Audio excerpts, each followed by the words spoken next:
Okay, so I want to talk a little bit about analysing cartoons. Now, to really cut this short and not talk too much about what cartoons were, they're very much like the memes that you know today, but in a historical context, they had quite significant value. And as a historian, you can have a look at some of the value by analysing the bits and pieces and the elements of the cartoon. It gives us a better understanding of the ideas and the thoughts and the feelings and the prejudices and the fears that a lot of people had at the time during that part of history. And it will give us a greater, understanding of some of these things that were happening. Right. How do you go about analysing a cartoon? Well, I think it's really important that you ask yourself a few questions. Some of these questions can be easily solved and researched. Such as, when was it published, who created it, who published it, where. So they're easy, and often when you do your research, you sort through archival material, all those details will be with it. But some of the other questions you should ask yourself is why it was created. What are some of the messages or symbols within the cartoon? Why would the publishers have found reason to publish it? How's the message being conveyed? And these are all really important questions to ask when analysing it, because you'll get a much better and deeper understanding of that particular part of history. So let's have a look at an example.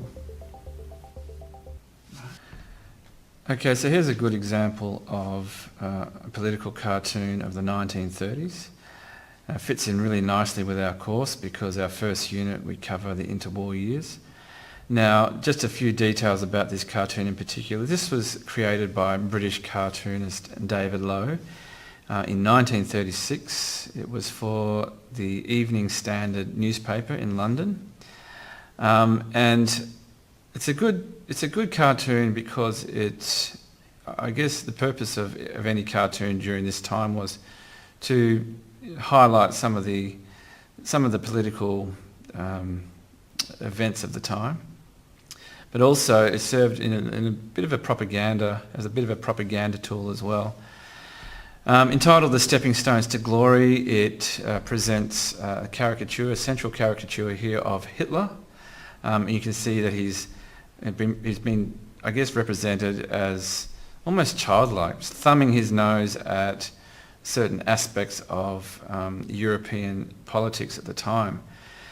We have him marching or goose-stepping up a series of backs of, looks like slumped over corpses really, and they have been represented as the spineless leaders of democracy. I think this is a little reference to the policy of appeasement that was, employed by many of the European nations, wanting to avoid another war like World War One. And you can see some of the represented caricatures here were most likely some of the political figures of the time. What we also have, as he's walking along their backs, some of the stepping stones, if you like, have little words on them. One says rearmament, another one says Rhineland remilitarization, or a reference to that.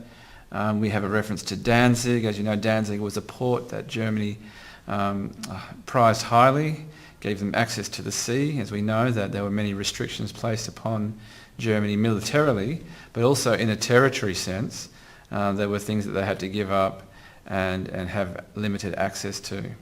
And one of those was to the sea.